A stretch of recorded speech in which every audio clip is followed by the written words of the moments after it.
తెలుగువారి మెగా పండుగ సంక్రాంతి సందర్భంగా సిఎంఆర్ జ్యువెలరీలో మెగా గోల్డ్ సేల్ ఆఫర్. గత 25 సంవత్సరాలుగా నగల వ్యాపారంలో విశ్వసనీయమైన బ్రాండ్ గా ప్రసిద్ధి చెందిన సిఎంఆర్ జ్యువెలరీలో సంక్రాంతి పండుగ సందర్భంగా అత్యంత నాణ్యమైన 916 హాల్మార్క్ బంగారు ఆభరణాలపై తరుగులో 50% వరకు తగ్గింపు పొందండి. ఈ ఆఫర్ సిఎంఆర్ జ్యువెలరీ వారి అన్ని షోరూంలలో జనవరి 4 నుండి జనవరి 16 వరకు లభిస్తుంది. సంప్రదాయ మరియు అధునాతన నగల శ్రేణి కోసం నేడే మీ దగ్గరలోని సిఎంఆర్ జ్యువెలరీ షోరూమ్ కి విచ్చేయండి. నమస్తే, పీఎన్ న్యూస్ స్వాగతం. ఒంగోలు సమీపంలోని పేర్నమెట్ట వద్ద గల వేద సరస్వతి వెంచర్ నందు జరిగిన సంక్రాంతి సంబరాలు మిన్నంటాయి. ప్రకృతి అందాల నడుమ జరిగిన వేడుకల్లో అందరిలో ఆనందాన్ని నింపాయి. చిన్న పెద్ద తేడా లేకుండా పెద్ద సంఖ్యలో ప్రజలు తమ ఆటపాటలతో సందడి చేశారు. హరిదాసులు, గంగిరెద్దుల నృత్యాలు, కోళ్ల పందాలు, పొటేళ్ల పోటీలు అందరినీ ఆకట్టుకున్నాయి. మహిళామణుల ముగ్గులు వేసి గొబ్బెమ్మలు పెట్టారు.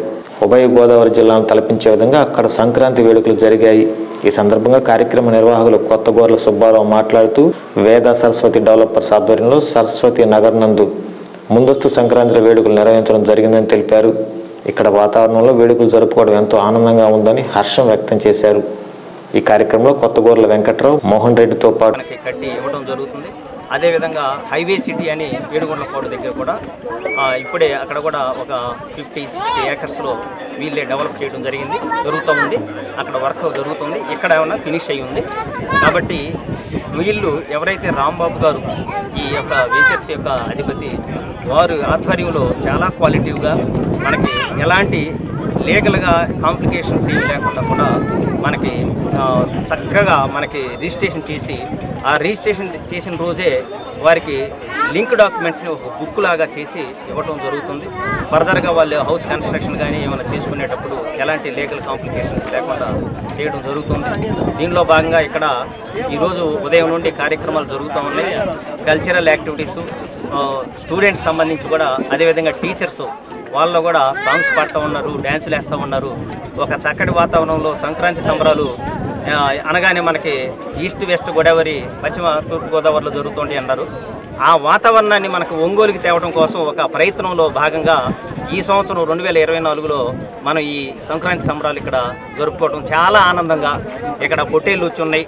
అదేవిధంగా కోళ్ళు సంప్రదాయ పద్ధతిలో ఉన్నటువంటి ఎలాంటి జోదం సంబంధించి కాకుండా సంప్రదాయంగా ఉన్నటువంటి విధంగా డూడు బసవన్నలు తేవడం జరిగింది. అదేవిధంగా హరిదాసులు రావడం జరిగింది. కల్చరల్ యాక్ట్ భోగి మంట వేయడం జరిగింది. గొబ్బెమ్మలు పెట్టడం జరుగుతూ ఉంది. ఈ వాతావరణాన్ని ఈ సంవత్సరం మేము స్టార్ట్ చేసాము. దీన్ని ఇంకా గాలిపటాలు ఎగరేయటం జరిగింది. కాబట్టి వీటన్నిటిని ప్రమోట్ చేస్తే ఫర్దర్గా వచ్చేటువంటి సంవత్సరాల్లో ఈస్ట్ వెస్ట్ గోదావరి కాదు, మనం సంక్రాంతి అనగానే ఒంగోలు ఎక్కడైతే ఉందో ఒంగోలు జాతి మన గిత్తలు ఏవైతే ఉన్నాయో అక్కడ ఈ సంబరాలకు సంబంధించినటువంటి ఒక మనకి గంగిరెద్దు సంబంధించినటువంటి మన ఒంగోలు జాతికి సంబంధించి, అందువల్ల ఎక్కడెక్కడ దేశ విదేశాల్లో ఉన్నటువంటి వాళ్ళందరూ కూడా సంక్రాంతి సంబరాలు అనగానే ఒంగోలుకు వచ్చే విధంగా ఒక పునాది వేయడం జరిగింది ఇక్కడ. కాబట్టి దానిలో భాగంగా ఇక్కడ అందరం కూడా దాదాపు ఒక 300 మంది దాకా ఇక్కడ చేరడం జరిగింది. నెక్స్ట్ ఇయర్ వేల సంఖ్యలో ఇక్కడికి వచ్చే విధంగా ఏర్పాట్లు చేయడానికి ప్రణాళికలు సిద్ధం చేయడం జరుగుతుంది. దానిలో భాగంగా అందరం కూడా ఇక్కడ కలిసాం. మీడియా మిత్రులందరూ కూడా మీ అందరికీ కూడా స్వాగతం తెలియజేస్తూ, దీన్ని కవరేజ్ చేస్తూ నెక్స్ట్ ఇయర్ ఇంకా ప్రతి సంవత్సరం ఒంగోలుకు పరిగెత్తే విధంగా, అది తెలంగాణ వాళ్ళు కానీ ఎవరైనా ఇక ఇతర రాష్ట్రాలకు సంబంధించిన కానీ మనం కూడా ఈస్ట్ వెస్ట్ గోదావరిలో ఉన్నటువంటి ఎలా అయితే జరుగుతాయో సంప్రదాయాలు, పిండి వంటలు, నెక్స్ట్ ఇక్కడ స్టాల్స్ కూడా ఏర్పాటు చేస్తారు. పిండి వంటలు అనగానే తూర్పు పశ్చిమ గోదావరి జిల్లాల్లో అని అంటూ ఉంటారు. కానీ ఒంగోలులో కూడా రకరకాల పిండి వంటలతో నెక్స్ట్ జరిగేటువంటి సంక్రాంతి సంబరాలకి ఏర్పాటు చేయడానికి ప్లానింగ్ చేయడం జరుగుతుంది. కాబట్టి వచ్చినటువంటి మిత్రులందరికీ, ముఖ్యంగా కుమార్ సాయి డెవలపర్స్ ఏదైతే ఈ వెంచర్లో మనకు చక్కటి వాతావరణం, 40 అడుగుల రోడ్లు, అదేవిధంగా ప్లాంటేషను, కడియం వారి చేత ప్లాంటేషన్ వేయించడం జరిగింది. మరి చాలా చక్కగా అన్ని ఏర్పాట్లు చేసి ఇండివిజువల్ హౌసెస్ కడతా ఉన్నారు. ఒక ఆశ్రమంలో ఉన్న విధంగా ఇక్కడ జరుగుతూ ఉంది. మనం అరుణాచలం ఎలా అయితే వెళ్తామో అక్కడ ఎంత ప్రశాంతంగా ఉందో ఇక్కడ ఈ కొండ పక్కన, పేర్నమెట్ట కొండ పక్కన మరొక సంక్రాంతి సంబరాలు అనే కార్యక్రమాన్ని ఇక్కడ శ్రీ వేద సరస్వతి నగర్లో జరుపుకోవడానికి అవకాశం ఇచ్చినటువంటి రాంబాబు గారికి ముందుగా మేము ధన్యవాదాలు తెలియజేస్తున్నాము. ఇక్కడ చక్కటి ఇన్ఫ్రాస్ట్రక్చర్తో పాటు ఇంకొక ముఖ్యమైన విషయం ఏంటంటే ఇక్కడ గ్రౌండ్ వాటరు చాలా తీయగా ఉంది. మనకు మినరల్ వాటర్ ఉన్నట్టుగా ఆ రుచి అదే రుచిని ఏ మాత్రం తీసుకోకుండా మినరల్ వాటర్ ఉంటుంది, గ్రౌండ్లో ఉన్నటువంటి వాటర్. పైగా ఈ వాటర్ని మేము టెస్టింగ్కి తీసుకెళ్ళాము, ఫ్లోరిన్ కంటెంట్ కూడా లేదు, ఏ విధమైనటువంటి హాని కలిగించేటటువంటి మెటల్స్ కానీ మెటీరియల్స్ కానీ వాటర్లో లేవు. అందువల్ల గ్రౌండ్ వాటర్ ప్రత్యేకత వల్ల దూర ప్రాంతంగా అనిపించిన ఈ రణగ్రహణ ధ్వనులకు, ఈ సిటీ వాతావరణానికి దూరంగా మంచి గాలి, వెలుతురు, మంచి ప్లాంటేషన్లు, చుట్టుపక్కల కొండల్లో మంచి ప్రకృతి వాతావరణం ఉంది. చుట్టూ చెట్లు ఉన్నాయి, మనకి మంచి ఆక్సిజన్ వస్తుంది. కాబట్టి ఇందులో నివాసం ఉండటం అనేది చాలా అదృష్టంగా భావిస్తున్నాం. మేము త్వరలో ఇక్కడ హౌస్ తీసుకోవడానికి ప్లాన్ చేస్తున్నాము. అందుకోసం ఎన్ని విధాల ఇబ్బందులకు గురి చేసినా సమస్యలు పరిష్కరించేంత వరకు సమ్మె ఆపేది లేదని అంగన్వాడీలు స్పష్టం చేశారు. స్థానిక కలెక్టరేట్ వద్ద దీక్షా శిబిరాన్ని కొనసాగించారు. అంగన్వాడీలు ఉరితాళ్లు బిగించుకొని నిరసన తెలిపారు. నిజంగా ఇదే ఒక సమిష్టి కృషితోటి, ఇదే ఒక స్ఫూర్తితోటి ఈ ఉద్యమాన్ని కొనసాగించాలి. ఇక ఆల్రెడీ చర్చలని ప్రాంతాల్లో కూడా 1-2 చోట్ల చిన్న పండుగ కాలం ఇది నెక్స్ట్. కాబట్టి దాన్ని మీరు సాధించుకున్నంటే మనకి ప్రతిరోజు పండుగే, ఏదో ఒక రోజుగా కూర్చోవాలని చెప్పేసి ఏదైతే సూచనలు ఇస్తారో ఆ సూచన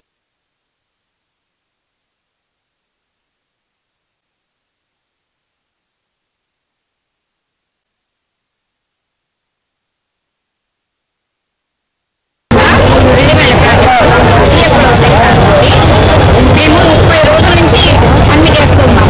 కానీ జగన్ గారికి ఎటువంటి చీమ కుట్టినట్టు కూడా లేదు. మా బాధలు అతనికి పట్టవా? మా కడుపు మంట అతనికి పట్టదా? వాళ్ళ ఆడపిల్లలు మేము మా అక్క చెల్లెళ్ళు అంటున్నారు. అక్క చెల్లెళ్ళ ఘోష వినపట్టం లేదా? ఇంత మాట్లాడుతున్నా కానీ చర్చలకు ఈ స్వచ్ఛల బొచ్చ వాళ్ళే వస్తారు. కానీ అసలు ఆయన దిగిరాడేమి? అసలు రావాల్సింది సీఎం గారు కదా. మా తోడబుట్టిన వాళ్ళు అన్నప్పుడు తోడబుట్టిన వాళ్ళకి అన్న వచ్చి జవాబు చెప్పాలి. అప్పటిదాకా మీ సమ్మె విరమించేదే లేదు. పోరాడుతూ ఆఖరి ప్రాణాలు తెచ్చడానికైనా సిద్ధమే. మేము జైళ్ళకైనా సిద్ధమే, ప్రాణత్యాగం చేయడానికైనా సిద్ధమే. ఎందుకయ్యా మమ్మల్ని ఇంత ఇబ్బంది పెడుతున్నావు? దోమల చేత గుట్టించుకుంటూ సైడ్ కాలువల మంది పడుకుంటూ మమ్మల్ని ఇంత ఇబ్బంది పెడుతున్నావు ఎందుకయ్యా? నువ్వు జగనన్న ఒక్కసారి మా పైన కరుణ చూపించయ్యా. మళ్ళీ కూడా నువ్వే రావాలనుకుంటున్నాం. మేము మమ్మల్ని గట్టుకేసి మా ఇళ్ళల్లో మమ్మల్ని పంపించయ్యా. అంతే. మేము సమస్య పరిష్కారం చేయకపోతే మాత్రం ఉధృతం చేస్తాము. మేమేం ఓట్లు మమ్మల్ని పరిష్కారం చేస్తే అందరం వేస్తాం. మా తరఫున 5 లక్షల ఓట్లు వస్తాయి ఆయనకు. అది మేము చెప్పేది. మమ్మల్ని ఇబ్బంది పెట్టకుండా సైడ్ కాలువలో మేము పడుకుంటున్నాం. మేము ఆడవాళ్ళం ఇంట్లో పాదయాత్రలో హామీలతో పారిశుద్ధ్య కార్మికులను మురిపించి ముఖ్యమంత్రి జగన్మోహన్ రెడ్డి ఇప్పుడు వారిని నిలువున మోసగించారని సిఐటియు నగర ఉపాధ్యక్షులు తమ్మి శ్రీనివాసులు విమర్శించారు. మున్సిపల్ కార్మికులు చేపట్టిన సమ్మె 16వ రోజు కొనసాగుతుంది. స్థానిక కలెక్టరేట్ వద్ద అర్ధనగ్న ప్రదర్శన నిర్వహించి నిరసన తెలిపారు.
అందరినీ పర్మనెంట్ చేస్తామని చెప్పి సమాన పనికి సమాన వేతనం ఇస్తామని చెప్పి చెప్పడం జరిగింది. అంతేకాదు కోవిడ్ సమయంలో మున్సిపాలిటీ కార్మికులందరికీ 1,00,000 రూపాయలు ఇచ్చినా తక్కువేను అని చెప్పడం జరిగింది. మేము 1,00,000 రూపాయలు అడగట్లేదు, సమాన పనికి సమాన వేతనం ఇవ్వమని చెప్పి అడుగుతా ఉన్నాం. అట్లానే ఏదైతే కోవిడ్ కాలంలో కోవిడ్ కార్మికులు తీసుకోవడం అనేది కార్మికులను తీసుకోవడం జరిగింది. ఈ కార్మికుల కనీస వేతనాలు కూడా అమలు చేయట్లేదు. అందువల్ల కనీస వేతనం 26,000 ఇవ్వాలని చెప్పి ఆప్కాస్ట్లో తీసుకోవాలని డిమాండ్ చేస్తా ఉన్నాం. అంటే ఇప్పుడు ఇంజనీరింగ్ కార్మికులకు స్కిల్డ్ అన్స్కిల్డ్ వేతనాలు అమలు చేయాలని చెప్పి చేస్తూ ఉన్నాము. క్యాబ్ డ్రైవర్లు 18,500. అంతేకాకుండా పని భద్రత ఉండాలని చెప్పి మేము 15 రోజుల నుంచి సమ్మె అయిపోయింది. ఈరోజు 16వ రోజుకి చేరింది. ఈ సమ్మె ఇట్లానే ఏదైతే చర్చలు చేశారో ఆ చర్చలను జీవో రూపంలో ఇవ్వకపోతే సమస్యలు పరిష్కరించకపోగా తమకు సంజాయిషి నోటీసులు జారీ చేయడంపై ఆంధ్రప్రదేశ్ సమగ్ర శిక్ష ఒప్పంద కాంట్రాక్ట్ సేవల ఉద్యోగులు బగ్గుమన్నారు. ఉద్యోగులు చేపట్టిన నిరోధ సమ్మె 22వ రోజు చేరింది. ఈ సందర్భంగా ఒంగోలు కలెక్టరేట్ వద్ద నిరసన తెలిపారు.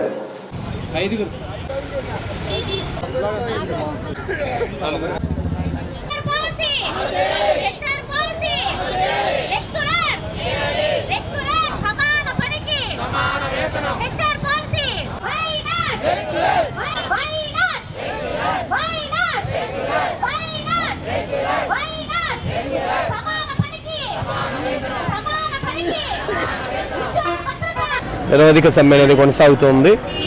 నిన్న ఉత్తరాంధ్ర వాళ్ళందరూ కలిసి విద్యాశాఖ మంత్రి గారి ఇంటి ముట్టడిని చేయటం వల్ల దాన్ని నిరోధించే ప్రయత్నం కోసం ఈరోజు మళ్ళీ చర్చలు అని చెప్పి వారిని పిలువడం జరిగింది సాయంత్రం 4 గంటలకి. కానీ మేము ఆర్థికపరమైనటువంటి భారం పడే విధమైనటువంటి కోరికలను అయితే మేము అడగట్లేదు. హెచ్ఆర్ పాలసీ ఇవ్వమంటున్నాం. దానికి రూపాయి కూడా ఖర్చు అవసరం లేదు వాస్తవంగా. కానీ వీరు ఎందుకు మా పట్ల ఇంత వివక్షతని కలిగి ఉండి మాకు అసలు న్యాయం చేయాలనేటువంటి అంశాన్ని వారి యొక్క మనసులోకి తెచ్చుకోకపోవటం అనేది చాలా మాకు ఆశ్చర్యకరంగా ఉంది. మేమేం తప్పు చేసాం? దాదాపు 14 ఏళ్ల నుంచి వర్క్ చేస్తున్నాం. ఏనాడు కూడా జీతాలు పడకపోతే సర్దుకొని పనిచేసామే తప్ప ఏనాడు రోడ్డు ఎక్కలేదు. ఈరోజు మా కుటుంబాలు అనేవి ఒక్కొక్కరినిగా కోల్పోతూ వారి యొక్క కుటుంబాలని రోడ్డు మీద వేసుకుంటుంటే రేపటి రోజున మా పరిస్థితి అదే కదా అని చెప్పి ఈనాడు రోడ్డు ఎక్కడం జరిగింది. కాబట్టి మా యందు దయవుంచి మేము అడిగినటువంటి ఉద్యోగ భద్రతని మాకు కల్పించి ఈరోజు జరిగేటువంటి చర్చలు సఫలమయ్యి మా సమ్మెని విరమించే విధంగా మీరు ముందుకు వస్తారని, అడుగులు వేస్తారని మరోసారి మా అందరి యొక్క బహుజన టీచర్స్ అసోసియేషన్ ఆధ్వర్యంలో స్థానిక ప్రెస్ క్లబ్ నందు ఒక్కరోజు డివిజన్ స్థాయి శిక్షణా తరగతులు నిర్వహించారు. నాయకులు మాట్లాడుతూ ప్రభుత్వం టీచర్లపై నిరంకుశ ధోరణి ప్రదర్శిస్తూ వారికి రావాల్సిన బకాయిలను చెల్లించకుండా వేధిస్తున్నారని తెలిపారు. ఈ కార్యక్రమంలో సంఘ నాయకులు, టీచర్లు తదితరులు పాల్గొన్నారు.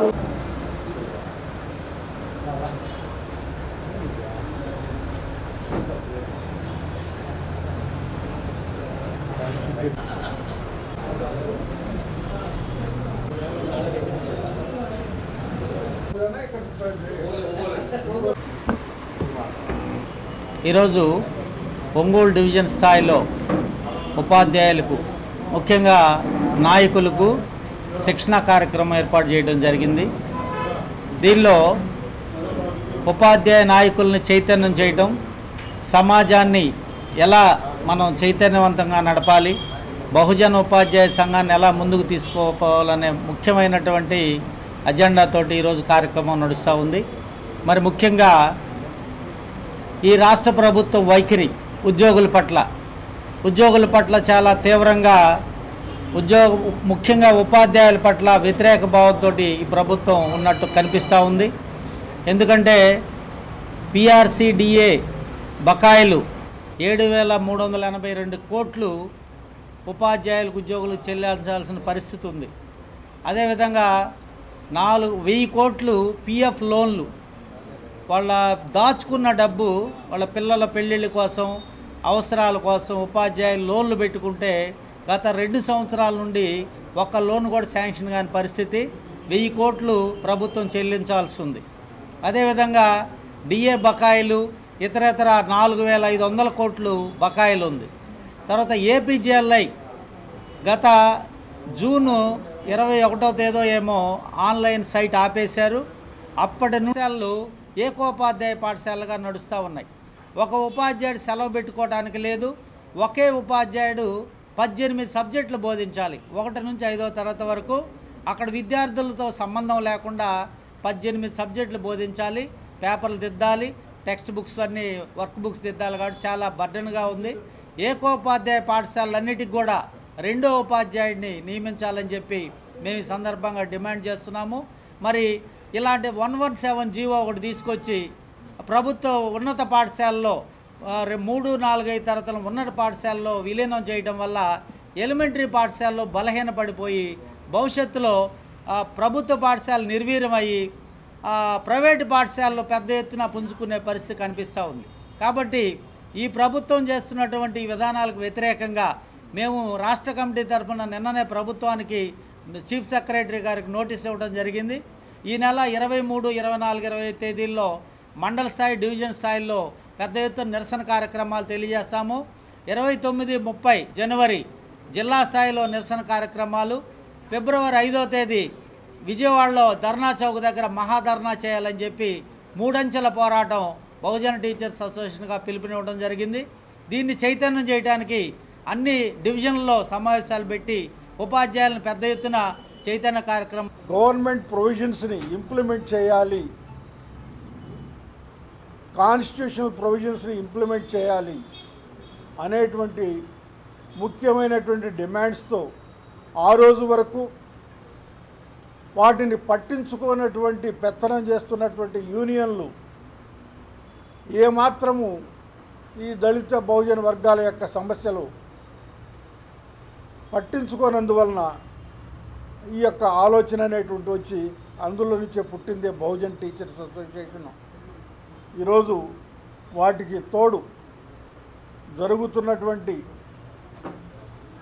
ఈరోజు సామాన్యంగా జరుగుతున్నటువంటి జనరల్ డిమాండ్స్ మీద కూడా బహుజన్ టీచర్స్ అసోసియేషన్ యాక్టివ్గా పనిచేస్తుంది. ఇది రాష్ట్రంలో పలు జిల్లాల్లో యాక్టివ్గా ఉంది. ఈ యొక్క సంస్థ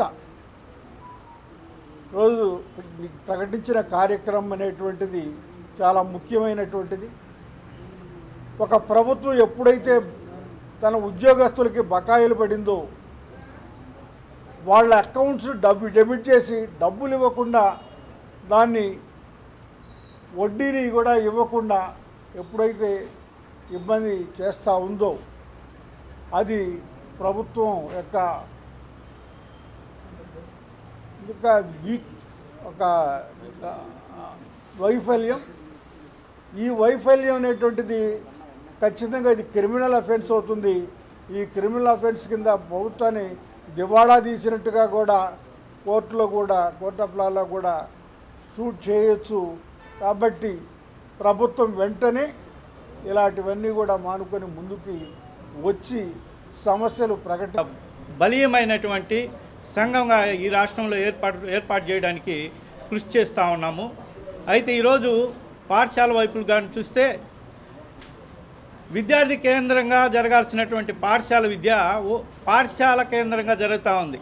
పాఠశాల పరిసరాలు ఎలా ఉన్నాయి, మరుగుదొడ్లు ఎలా ఉన్నాయి, భోజనాలు ఎలా ఉన్నాయి, పరిసరాలు పరిశుభ్రంగా ఉన్నాయా లేదా అన్న విషయాల మీద పోతుంది. కానీ విద్యార్థికి న్యాయమైనటువంటి విద్యను అందించేటువంటి ప్రక్రియ ఈ రాష్ట్రంలో దిగజారిపోతూ ఉంది. బహుజనులకి మొదటి నుంచి విద్య అనేది అందని అంత దూరంగా తీసుకెళ్తూ కార్పొరేట్ చేస్తూ వెళ్ళిపోతున్న క్రమంలో ఎన్ఈపీ అనే దాన్ని కూడా తీసుకొచ్చి ఈ రాష్ట్రంలో ఇంప్లిమెంట్ చేయడం వల్ల ఇట ప్రాథమిక పాఠశాల బలహీనపడుతూ ఉన్నాయి. అదేవిధంగా హై స్కూళ్ళు కూడా బలహీనం అయిపోతూ ఉన్నాయి. హై స్కూల్లో 3, 4, 5 తరగతులు కలిపిన వారు అక్కడ సరైన స్టాఫ్ను కూడా అక్కడ నియమించకపోవడం. కాబట్టి ఈ అన్నిటిని చూస్తున్నప్పుడు రాష్ట్రంలో ఆ విద్యా వ్యవస్థను నిర్వీర్యం చేసే స్థితికి వెళ్తూ ఉంది. అందుకనే బీటీఏగా వీటన్నిటిని మేము ఎదుర్కోవడానికి రాష్ట్ర తరఫున ఒంగోలులోని సీతారాంపురంలో గల శ్రీ లాస్యాప్రియ పబ్లిక్ స్కూల్ నందు ముందస్తు సంక్రాంతి వేడుకలు అత్యంత వైభవంగా నిర్వహించారు. ఈ సందర్భంగా విద్యార్థులు, అధ్యాపక సిబ్బంది స్కూల్ ముంగిలిని రంగవల్లులతో చూడచక్కగా తీర్చిదిద్దారు. సాంప్రదాయ వస్త్రాలను ధరించి పతంగులు చేపట్టిన చిన్నారులతో పాఠశాల వాతావరణం సంక్రాంతి శోభను సంతరించుకుంది. స్కూల్ ముందు భోగి మంట వేసి పొంగళ్ళు పెట్టి పండుగ విశిష్టతను చాటిన తీరు తెలుగువారి సంస్కృతి సాంప్రదాయాలకు అద్దం పట్టాయి. ముగ్గుల చుట్టూ కోలాటాలతో చేసిన నృత్యాలు ఆకట్టుకున్నాయి. అధ్యాపక బృందంతో పాటు విద్యార్థుల తల్లిదండ్రులు ఈ సంక్రాంతి వేడుకలో ఉత్సాహభరితంగా పాల్గొనడం ఆనందాన్ని కలిగించిందని స్కూల్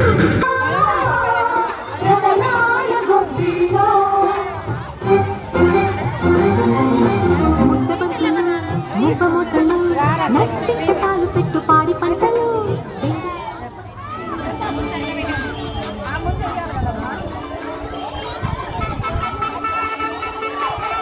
సంప్రదాయంగా గీతాశ్రమం నందు 62వ గీతా జయంతి ఉత్సవాలు ఘనంగా నిర్వహించారు. ముగింపు ఉత్సవాల సందర్భంగా పూర్ణావతి కార్యక్రమం నిర్వహించారు. ఈ కార్యక్రమానికి జిల్లా నలుమూల నుండి భక్తులు తరలి వచ్చారు.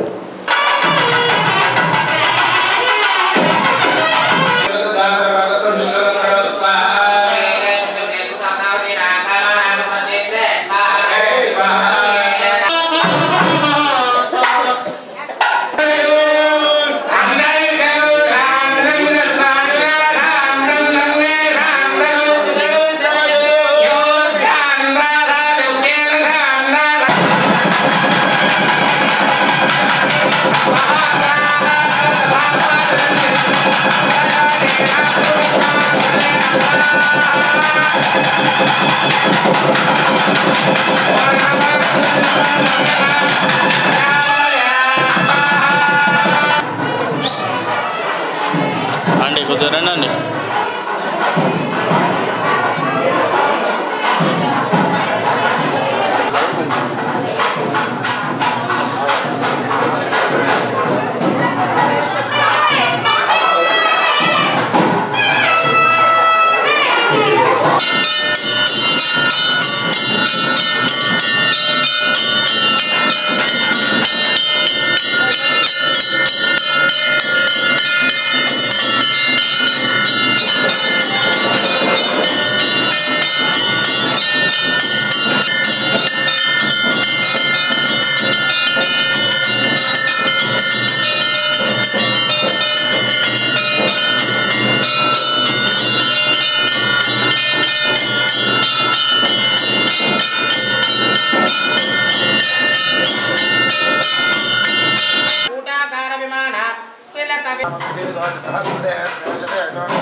ఈ వార్త ఇంతటితో సమాప్తం. నమస్కారం. గుండె సంరక్షణ కోసం మరింత జాగ్రత్త తీసుకోవడం అవసరం. ప్రకాశం, నెల్లూరు, కర్నూలు జిల్లాల్లో తొలిసారిగా ఆస్టర్ రమేష్ హాస్పిటల్స్ ఒంగోలులో అత్యాధునిక 160 స్లైడ్స్ UCT780 స్కానర్ అందుబాటులోకి తెచ్చాయి. Computerized tomography, coronary angiography, CTCA దీనివల్ల సాధ్యమవుతుంది. CTCA పరీక్ష వల్ల గుండెకు రక్త సరఫరా చేసే కరోనరీ ఆర్టరీస్ కి జబ్బు చేసిందేమో తెలుసుకోవచ్చు. గుండెపోటు వస్తుందన్న దానికి అదే తొలి హెచ్చరిక. ఇతర పరీక్షలతో పోలిస్తే ఈ ఆధునిక పరీక్ష వల్ల ఎన్నో ఉపయోగాలున్నాయి. అసలు సమస్యని కరెక్ట్గా తెలుసుకుని తగిన వైద్యం చేసే వీలుంటుంది.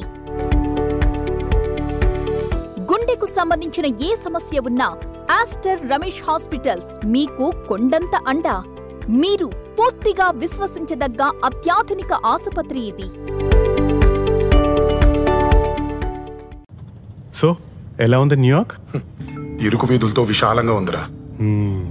అచ్చరే చెల్లి పెళ్లి పనులు ఎంతవరకు వచ్చాయి? ఎక్కడ మొదలయ్యాయో అక్కడే ఉన్నాయి.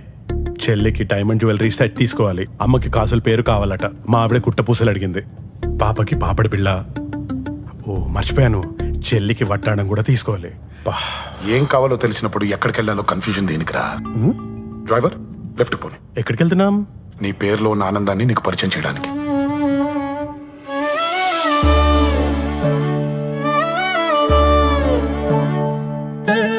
అమ్మా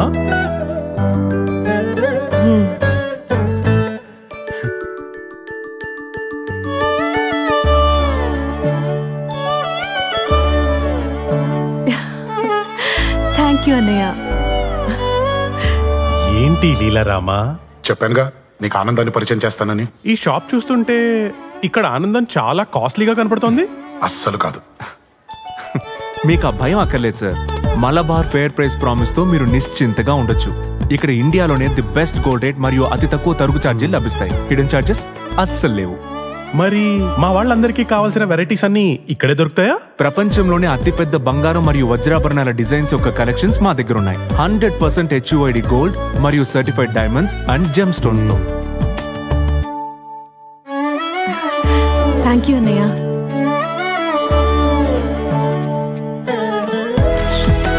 నా కుటుంబం, నా సమరం, నా మలబార్.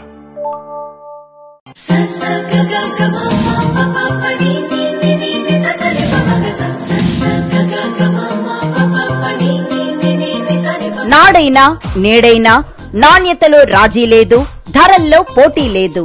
అంజలి women and children's world, opposite Bapuji market complex, Ongole.